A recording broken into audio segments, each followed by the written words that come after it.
Hello, welcome to our webinar. Glad to have you guys. We're gonna wait about a minute or so to wait for everyone to get here and able to participate. So I'm gonna write in the chat area here.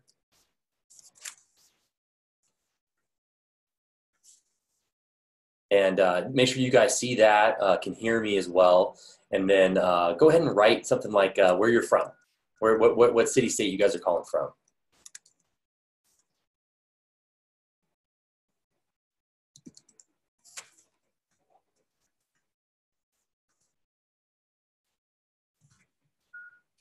All right, Kay, I'm from New Orleans. Ooh, it's a dangerous city. One time I went there. Kyle from Phoenix, welcome. Santa Ana, close by. All right, hello again from Arlington. Ooh, good. Arlington, Texas, welcome. All right, Baltimore, hello. Prescott, I don't even know, where's Prescott? Asheville, North Carolina. I had a weekend, I was supposed to go to Asheville. I was not able to make it. I heard it's amazing though. Oh, Arizona, Prescott, Arizona. All right, welcome. All right. Well, here's a question from the chat. Okay, so I see you guys have used the Raymond, and you guys are using the question and answer area. I'm going to be living in the chat box here for you guys to for us to communicate with.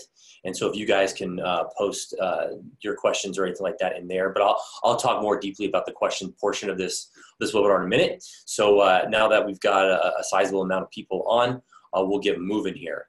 I'm going to start sharing my screen here for you. All right, so understanding the recruiting calendar, super excited to have you guys here today, and thank you for joining and spending some of your time with me. This is a complex subject, so I'll go over some of the broad strokes with this, and then we'll talk about the questions and answer portion later. But again, thank you so much for joining today. So my name is Jason French. I am besides working for Field Level for almost the last 2 years, I've been a high school football coach for most of my adult life, and got a chance to work in a lot of schools, work with a lot of football programs over the years. Lucky enough to be a part of 2 championship teams. I've coached many Division I, Division II, Division III, NAIA, junior college level athletes, and some of them even gone on to play at the pro level. And then also I work with an organization called USA Football, where I get to go around the West Coast, mainly the West Coast, doing football clinics for youth and high school football coaches and teaching the USA Football curriculum. So I say all that to let you know that I'm not just some guy working for Field Level. I'm actually a guy that's in the streets, on the field, working with athletes, working with parents. I'm doing this all the time and doing this for many years. So I understand a lot of the struggle that's happening within your lives and a lot of the things that are happening, when it comes to recruiting. So quick overview of Field Level. Field Level is the athletic network where coaches and athletes connect to discover, create, and pursue opportunities at the next level. I remember when I learned about Field Level, I was as an assistant head football coach at a small private school, and I had a bunch of young men that could play college football. Now, they weren't major Division I level athletes, but they were Division III, Division II level athletes, and I was spending many, many hours a day building out spreadsheets, making phone calls, doing all this organizational stuff just to try and get these athletes an opportunity to play at the next level. And I learned about Field Level, and it changed a big portion of my life when it came to the recruiting side of helping my athletes. And a very easy tool for me to connect with coaches nationwide to get my athletes in front of them, get their eyeballs on them, get them looked at, get them interested in my athletes, and then ultimately start recruiting my athletes. And it worked for me for many years, and so much so that I ended up being able to get a job here with Field Level. So, and it's fun for me to be able to, spread the good word about Field Level to others. So how does Field Level work? We've got a couple user bases. Before I go into that, real quick, some of our numbers. We've got 11 sports that we serve: baseball, softball, football, men's and women's basketball, men's and women's volleyball, with men's volleyball being our most recent sport, men's and women's soccer, and then men's and women's lacrosse. Some of our numbers over here on the side, 61,000 plus teams are using Field Level. 600,000 people. So we have 600,000 members as part of our field level network, and then 60,000 plus commitments on field level, which is the ultimate goal and always something that we all celebrate here, is when athletes are able to move on and play at the next level, all because their coach found a way to use field level and get them in front of other coaches at the college ranks and get them that opportunity. So how does field level work? College coaches, we have a couple user bases. First is college coaches. They sign up, they add their staff, they connect with high school and club coaches nationwide. They're able to search for athletes using our search filter. They're able to post recruiting needs for their program for high school and club coaches to see. And they're also mainly, and the most impactful thing about field level is when those college coaches are getting promotions or getting recommendations from the high school and club coaches about athletes that they believe can play at or for their program. Next is the high school and club coaches. They sign up, they add their staff as well. They connect with college coaches nationwide from all of the levels of play. They add and certify their athletes, meaning that the athlete gets a certification with the coach. The coach writes an evaluation about that athlete's ability, their athlete's ability on the field, off the field, in the classroom, in the weight room, things of that nature. That evaluation is private for only college coaches to see, and then the other coaches on the high school or club staff to see. Athletes and parents aren't able to see the evaluation. The collaboration is the ability for, and really what our network does, it helps collaborate or helps bring people together. It helps bring the high school and club coach together with the parent and the athlete to talk about the recruiting process and to make sure that that athlete is being set into the right track for the right place to be in college. And then lastly, communicate. We have a communication tool in our site, in our app, where coaches are able to communicate with college coaches using our messaging feature, and also able to communicate with our parents and athletes using the messaging feature as well. And then lastly, our parents and athletes, they sign up, they connect with coach references on there. They can be a part of multiple teams. They don't have to be just a part of their high school team or just their club. They can be a part of as many teams as they'd like on here in concerns of their sport. From there, they build out their free profiles. They build out their free target school lists. They're able to track college activity on here as well. So they're able to see if coaches are finding them via search, if they're being promoted, if their profile is being looked at, if their highlight film is being looked at. So they're able to see all that in our network. And then they're able to communicate using our messaging filter feature with their high school and club coaches as well, along with the fact that the college coaches will also use the messaging feature to contact the athletes on our platform too, once the high school or club coach has approved it.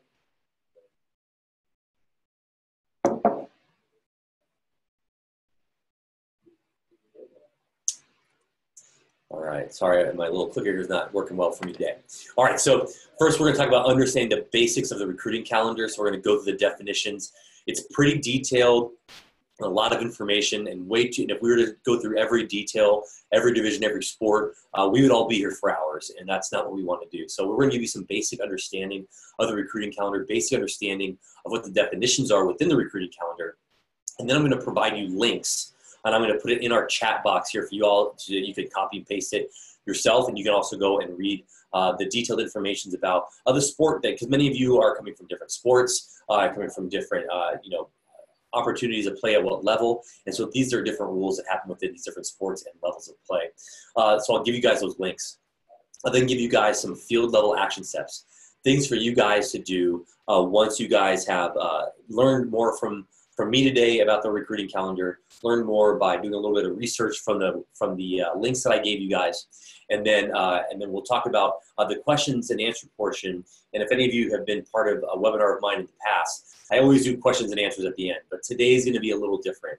If you have a very generic question, maybe it's a question just about field level, or maybe a very generic question about recruiting, you can ask. But if you have a detailed question, I'd ask that you first go ahead and look into the links that I'll send you here in a moment. And I'm also going to send those links to everybody via email as well. But after you guys have taken a chance to read those links and get that information, if you still have questions, I'm going to provide you my contact information so you can contact me individually so we can work through those issues together. So again, I just don't want to be here, or make you guys sit here for hours on end listening to every detail. All right, so now let's dig in here. Let's unpack some of this stuff. By the definition of recruiting, what does the NCAA call recruiting? So the NCAA defines recruiting as any solicitation of prospective student athletes or their parents by an institution staff member or by a representative of the institution's athletics interest for the purpose of securing a prospective athlete enrollment and the ultimate participation in the institution's intercollegiate athletic program. So basically, in a nutshell, if there's any kind of contact, any kind of time where an official member of the school or the academic or athletic program or someone that's associated with it, so like a booster or maybe a high-ranking alum or somebody that's very plugged into their program, is connecting with you regarding the opportunity to try and bring you and lure you into enrolling and ultimately playing for that program, that would be considered a recruitment. So the recruiting calendar has 4 core areas to it: the contact period, evaluation period, quiet period, and dead period. So we're going to go through those different definitions on that. And then hopefully you guys will start understanding how that corresponds with you and your athletes and the athletes that you guys are dealing with, whether you're an athlete on here, whether you're a parent of an athlete on here, or whether you're a coach. So first is contact period. So what does contact mean when it comes, when it concerns with the NCAA? So a contact occurs at any time a college coach says more than hello during a face-to-face contact with a college-bound student athlete or his or her parents of a college off of the college campus. So anytime there's more than a hello, that is contact period now. And whenever it's happening off of the college campus, we'll talk about that in a little bit here, why the college campus, it plays a little bit of a role in all this. But again, that's what contact means. And the contact period, what they're allowed to do during the contact period is during contact period, a college coach may have a face-to-face contact with a college-bound student athlete or their parents. They can also watch a student athlete compete live, so basically go to a game, and visit their high school. So they can be in the high school, they can talk to their coach, or be at the club facility talking to the coaches as well, and write or telephone student athletes or their parents. So basically, this is the high impact season of recruiting. This is when they're able to offer scholarships. This is when they're able to meet with you. This is when their college coaches are able to do in-home visits, meet for coffee, do whatever the case may be for them to secure the ability to bring you to their school, to have you enroll and play for them. This is the time, contact period.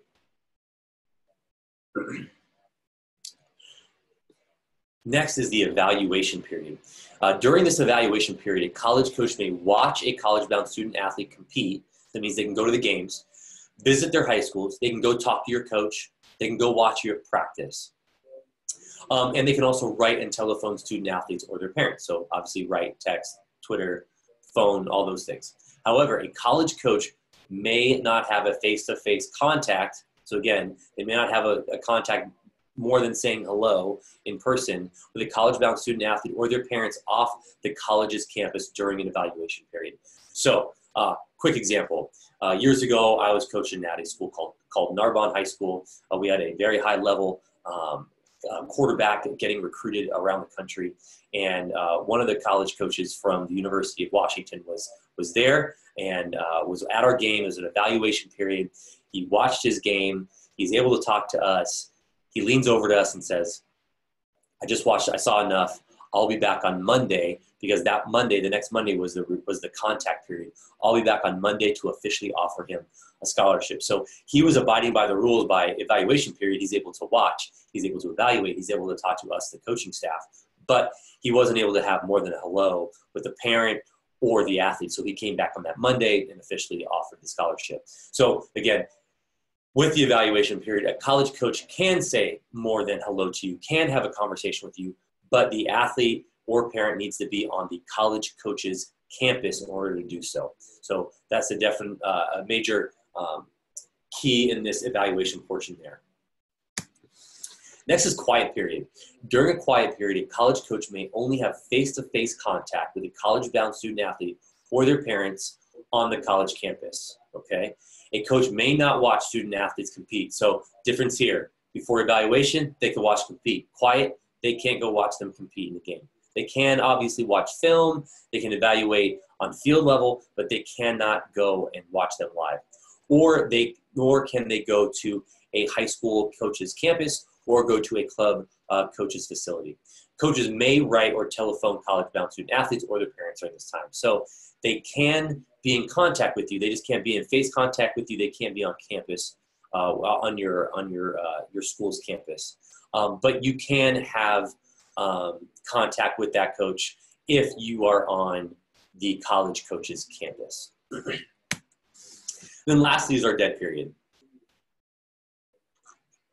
During a dead period, a college coach may not have face-to-face contact with a college-bound student athlete or their parents, and may not watch student athletes compete or visit their high schools. Coaches may write and telephone student athletes or their parents during the dead period. So right now, a dead period for your sport, that coach cannot be in contact with you other than writing or telephone. They can't talk to you in person. You can't go to college. You can't go to their schools. Like, this is just hands off. You guys aren't able to really communicate except for via text or written form or over the phone. All right, so let's talk a little bit about the different divisions and where this gets really detailed. So for the most part, Division I and Division II are the ones where all the rules are set. And we serve those sports that I talked about before, and I've got them listed here as well. My little map here is just a small visual clue to you guys that there are so many programs in this country. There are just hundreds and hundreds and hundreds. Division I, Division II, Division III, NAIA, and junior college sports out there for young people to play at the next level. And so Division I and Division II are most commonly the strictest with the rules. They're the ones that have the most details when it comes to all the different periods that we just discussed. And they all change based on your sport and based on division. So what I'm going to do now is I'm going to, and you can screenshot this if you'd like, but what I'm going to do now is I'm going to take that link there, and that link will send you to a page for the NCAA where you can go and look at the specific sport that you're interested in playing and the division you want to get information on about that, because they all kind of change. So I'm going to go ahead and I'm going to stop this share here, and I'm going to go ahead and be able to send you that link in the chat box. So I'm going to put it in the chat area now, and you guys should have it now. All right. So I'm going to get back to the presentation here, and then I'm going to give you guys some more links in just a minute. So now that I've sent you guys the Division I and Division II link, you guys are able to go research that based on your sport and division. Next up is the Division III, NAIA, and junior colleges. So again, this map is just a quick visual. All these little dots are on there, and it just kind of signifies that there are just so many options out there for you to play sports at the next level. And so Division III is still an NCAA sanctioned sport, and a lot of high-level athletes play at that level. A lot of very skilled young people play at that. It is not a low level of play. They may not be the highest athletic ability. They might not have like just that freak athletic ability, but they are definitely skilled athletes at that level, and place for you guys to look into. A core rule with that is they don't have so much a recruiting calendar that they have to abide by, unlike the Division I and Division II, but they do need to abide by this rule. They cannot start recruiting athletes until after their sophomore year. So once that is kicked into place, once that athlete is after their sophomore year, those Division III schools can go ahead and start recruiting those athletes, and they don't have any requirements when it comes to a quiet dead contact and evaluation. They can jump right in. Typically, though, those Division III schools will typically wait for an athlete to see if they're the athlete that's going to be the right fit for them scholastically, and if that athlete didn't find any options to play at maybe a Division I or Division II level, and so they're then able to go ahead and start recruiting that athlete and feel like they have a better chance at acquiring that athlete. Also, some sports like lacrosse, I know in a lot of like conversations I've had with lacrosse coaches, a lot of athletes at the lacrosse, that play lacrosse, will go and pick a Division III over Division I based on the superior academics that maybe the Division III school has. So many Division III programs in lacrosse are very, very good and could compete at the Division I level, but just a lot of those athletes decided to pursue their academic endeavors as opposed to the athletic side. So NAIA is what some would consider an equal level of play as Division II, and a lot of people consider it that way based in different sports. I know football, they consider, or a lot of people consider NAIA as a comparable to a Division II athlete. And so then they have no restrictions. They can start recruiting right away, starting their freshman year. And then junior college, each area is a little different. You know, Southern California junior colleges have some different rules than Pacific Northwest colleges. Like right now, I had a conversation today with an organization called the NWAC. They are a junior college organization in the Pacific Northwest. All their schools are in Oregon and Washington, and a little bit in, I think they have like one in Idaho and like one or two in right above them in Canada. But over the years, they've never been able to recruit outside of the states that they have their schools in. But starting next year, they'll be able to start recruiting outside of their states that their schools are housed in. So different states, different organizations have different rules. You'll be able to find more than information on these 3 links, and I'm going to go ahead and send them to you now. So the first one I'm going to send is the Division III.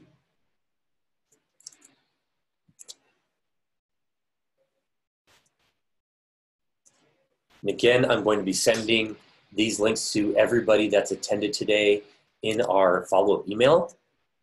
But just in case you guys want to jump on this now, I want you guys to have this information. This next one I'm posting now is the NAIA, and the last one I'm going to post is the junior college.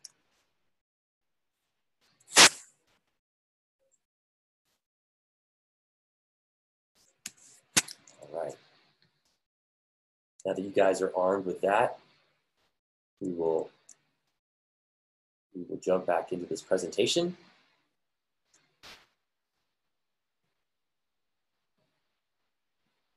All right. So next up, now that you guys have learned the basics of the recruiting calendar, the definitions, kind of explain some of the details or some of the things that happen between Division I, Division II, Division III, NAIA, and junior college. And now you guys are all armed with a bunch of information now as well for those links. What do you do now? So you've learned the definitions. You know what's going on. You've researched things based on the links I gave you guys on your sport, your specific sport, and the division you're looking to play in. What to do next on field level. First, keep your academic information up to date. You guys are all in summer right now. Hopefully, whether you're a parent, an athlete, a coach, it's summertime for everybody. And for those athletes, it's time to update their academics. So they've all gotten their most recent report cards in. They all know their recent GPA. Maybe some of them are all going into their senior year and they've taken an SAT or an ACT. If they have those scores, they can plug them in there as well. Like making sure that your academics are up to date is very important, especially for all these colleges that are evaluating athletes right now. And so you could go ahead and add your academic information by clicking that edit button. It'll take you to the academic page where you can go ahead and plug in your GPA, any of your scores that you'd like. And then you can also go down underneath the academics option is the transcripts area where you can add your most recent transcript. Next is adding video links to your page. I know today's webinar is structured around learning a little bit more about the recruiting calendar, but if there's another side thing that I can give you guys today, always add film. It is extremely important. No coach will recruit an athlete if film is not being able to be seen, unless they can see you in person. But they have to watch an athlete play, no matter what the coach says about them, no matter what the athlete writes in their letter of interest to the coach, no matter what a parent thinks about them. They will not recruit an athlete unless they can see them play. So make sure that you go to the websites that you house your film on, and take that link and plug it into this box here where there's a blue circle. That'll then populate a box like you can see below of a huddle box there with the film there. So now coaches at the college level are able to go into the profile. They're able to see the information on the left-hand side, watch film in the middle, and on the right-hand side, read the evaluation from the coach. Next is add schools to your target school list or update your target school list. So go there to edit my profile. You can go into here to your college preferences and plug in all the preferences that you have that we've given you options for. Next, you can go to colleges. You can research colleges using our college search tool. From there, you can add those schools to your target school list, which is here. You can rank your target school list. You can move it around. You can add, you can subtract. And a cool thing about our target school list is when you target a college, the college that you target will be notified that they are being targeted by an athlete. What the college cannot see is what number they are. So right here, the University of Indianapolis, they're ranked number 5 here. This coach at the University of Indianapolis knows that they're being targeted by this specific athlete, but they don't know that they're number 5. They could be number 1. They would be 101. All they know is that they're being targeted by the athlete. And then lastly, stay in communication with your coaches. I can't stress this enough. Our tool is all about networking people and bringing people together. And the coach, the high school coach, the club coach, the parents, and the athletes all need to be on the same page. Let's make sure that the athlete is being put in their best situation to go to the right school and the right fit for them. So everybody needs to be on board with each other, on the same page with, finances, levels of play, geographic locations, position they want to play. You don't want to, maybe you want to play a new position in college. Or whatever the case may be, you all want to be aligned so that coach knows what they're doing when they're promoting you and talking about you. And, when I say you, to you athletes or you parents of athletes, when they're talking to college coaches about the athletes on their roster. So next thing here is just some broad strokes of our premium plan. You've got a ton of functionality for free, as many of you know, and many of you are members with us. You're able to build a free profile with video capabilities. You're able to get promoted by your high school or club coach to coaches in their network, all for free. You're able to research and set your target schools, all for free. And then you're able to show coaches that you're targeting them, like I showed you earlier. And that's also a free thing that comes with our platform. But some things that open up to both athletes, to the athletes' parents, coaches, when an athlete's account is turned on to premium, is first you're able to see detailed information of who's looking, who's found you in a search, who's looking at your profile, who have you been promoted to, who's watching your highlight film. All of that information is seen when an athlete's account is turned on to premium, and coaches can also see that information too about the athlete when the athlete's account is turned on for premium. Next is having the access to connect with and send promotions to any coach in the network. So let's say there's 10,000 coaches in a women's basketball network, and your coach is only connected to, let's say, 100 coaches. Well, obviously the ability to promote an athlete to 100 versus 10 or 1,000 to 10,000 is going to be a big gap and a big ability to have more eyeballs on the athlete, more opportunities to be evaluated, more opportunities to be seen, and more opportunities for scholarship offers, different financial aid offers, and ultimately signing with that school. Next is finding the right fit. We provide great recommendation tools for athletes. And like I mentioned before, so many options in this country of where you could play ball at that we give you good recommendations on where you could think about playing, whether it's out of state, in state, schools that different kids in your neighborhood or from your program have gone on and played for. We have a lot of information there that we surface to you when you have a premium plan. And then lastly is the ability to write letters of interest. So college coaches obviously want to hear from their high school and club coach counterparts. They want to know that the athlete would be a great fit for them. And once they believe that, they've seen the film, they believe in the athlete could be a good fit, they then want to know that the athlete wants to be at that school as well. And so with our letters of interest that are opened up and available in our premium plan, you're able to write letters of interest to schools that you're truly interested in and answer two core questions. One, why I want to play for this program. You get to be detailed, show that you've researched them. Two, why I want to live in this area geographically. Maybe I have family there. Maybe I'm looking forward to change of scenery with weather, or maybe I like the cold. Maybe I like the heat. Whatever it is, you're able to write about those kinds of things in the letters of interest.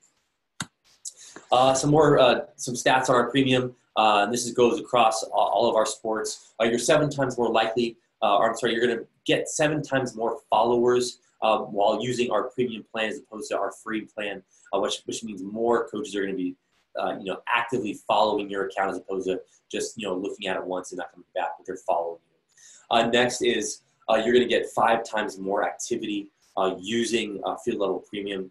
And then last, you're 4 times more likely to commit to play at the next level when you're using field level premium versus using our field level free plan. So a lot of functionality opens up, a lot of doors, windows open up for athletes when they use premium. And these are some of those stats that should go ahead and show that. So I am done for the most part talking here. Here is my contact information. That's my phone number there. You have full ability to call or text that number. And then that's my email address. You can send me a personal email as well if you have some questions. Again, this material is very in-depth when it comes to the divisions and the sports and all the differences. And so we really wanted to do the broad strokes, arm you with the ability to go research it, and then give you my contact information to contact me if you had any other questions about the sport or the recruiting period and that division or whatever questions you may have after this. And then lastly, we've got a couple of social media outlets that we use. We use Facebook, Twitter, and Instagram. You could easily find us by just clicking or typing in @field level. We would love to have you follow us. So I'm done. If there's any like really basic questions, I'd love to answer them. If it's more specific to the recruiting calendar or recruiting questions in general about your sport and division, let's take that offline, do a sidebar, and I'll answer them one-on-one. So I'm gonna go back here to my chat board and see if you guys got anything.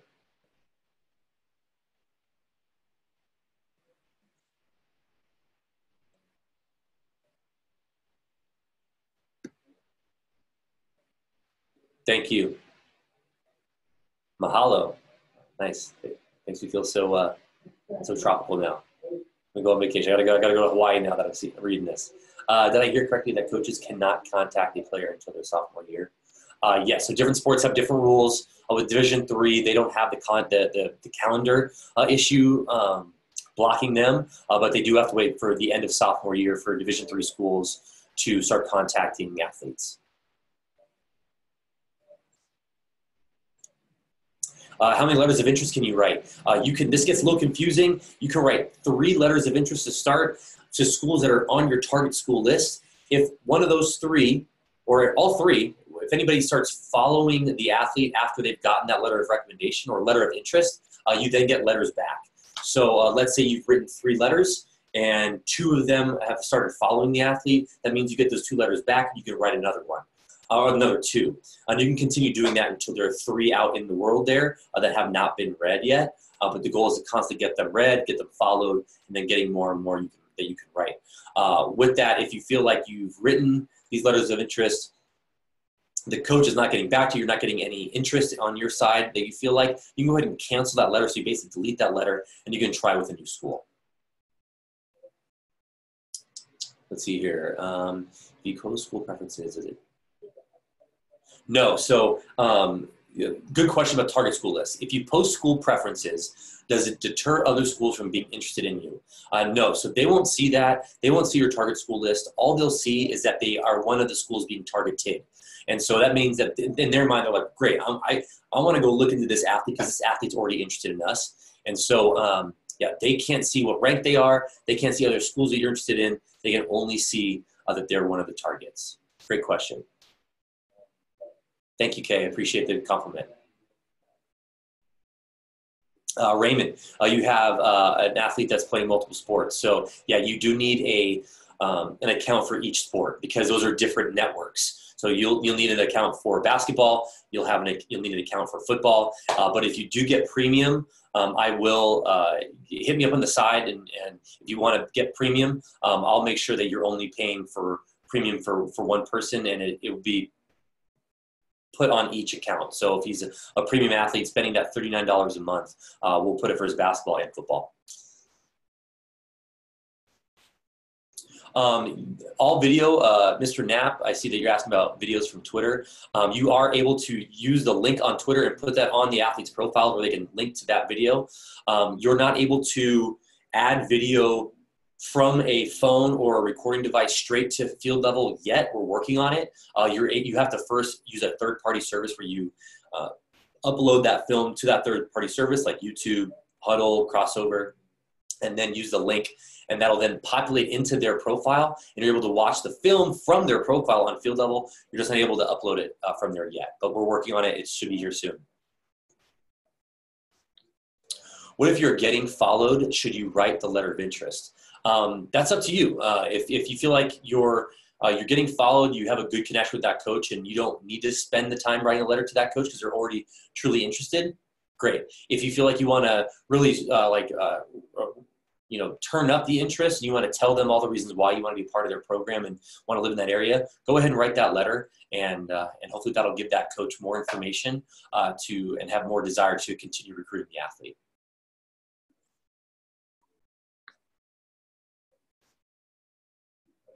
A great question, Adam Smith. And this is one thing that obviously I work for field level, so I'm biased, but one thing that I love about us as a company. The question is this: do you recommend waiting to hear or to get premium until sophomore year is finished based on the recruiting rules? Yes. So I recommend that going into your junior year, or maybe the summer going into your junior year, if you're playing a club sport during that time of if you're playing a sport that happens in that summertime, that when you start using premium. Field level, we give a lot of free functionality, and then we have a lot of stuff that happens when you use our premium plan. But we're not this money hungry. Obviously we want to make more money. We want to be more successful with our profits and everything, but we also want to make sure that it's providing a value to the athletes. And so it's best, and you find the most value going into your junior, senior years, and probably holding off on getting premium from your freshman or sophomore year. But right after the end of it is a really good time to start thinking about it and then using it. Great question. Anything else?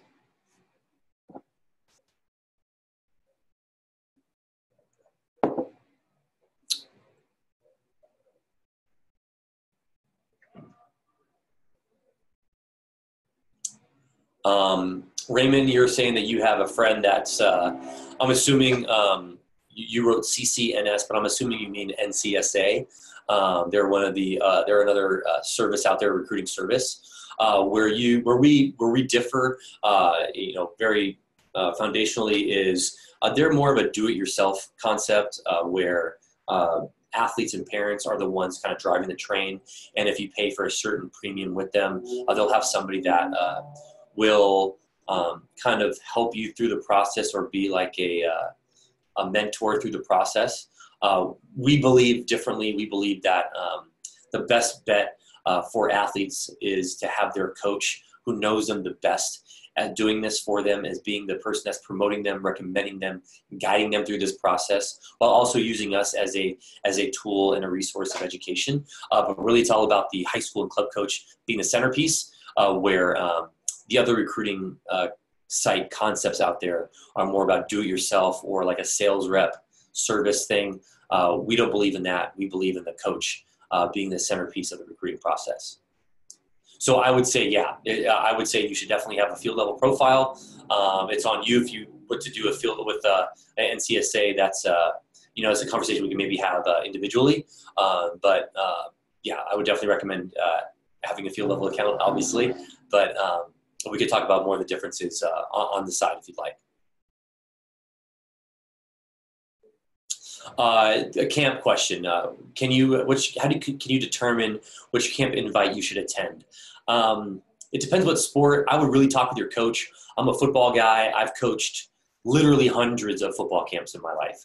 I can see where the value is. I can see where the value isn't, where the value is told to you, but it really doesn't come to fruition. I can see where some of the exposure that you get is beneficial. Some camps that advertise it and nothing happens. So it's really all about what camp, what sport, what time of year. But really, I would talk to your coach to make sure that that's the right fit for that athlete, that time of year, and it's going to be worthwhile, and that it's a reputable camp.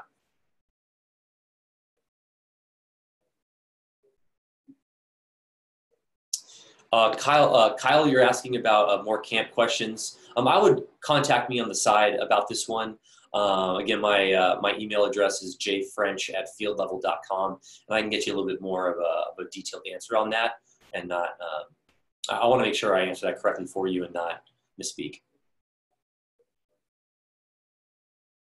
All right. Any other questions? These are great so far.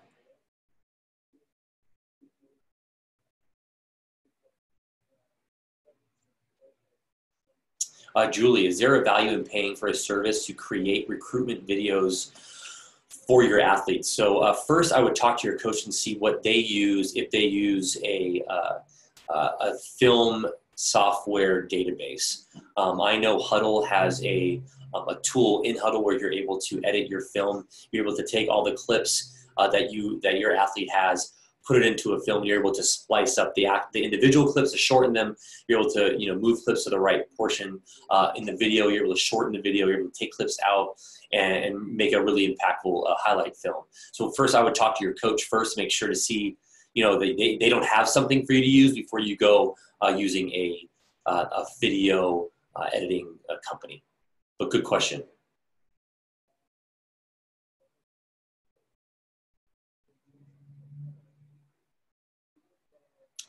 Christopher, talking more about camps. I would definitely say these camps, it's hard. I don't want to badmouth camps because, again, I've worked and been part of many that are very functional and beneficial and teach you a bunch and get you exposure. But there's some out there that sell something that doesn't quite come to fruition. They're really expensive. And so I would definitely talk with your coach first about these camps to see if it's the right fit. You could also contact me on the side. I might be able to give you some more opinions on my end. But I would try to make sure I'm generic about the opinion because, we don't want to get in the business of bad-mouthing anybody individually or specifically when it comes to a camp or a company or anything like that. So I'd want to have to dig in a little bit first. But yeah, elite camps, who knows what that means? They could write elite, and that could be an actual elite camp, or it could be just a word they're using to spruce up the title.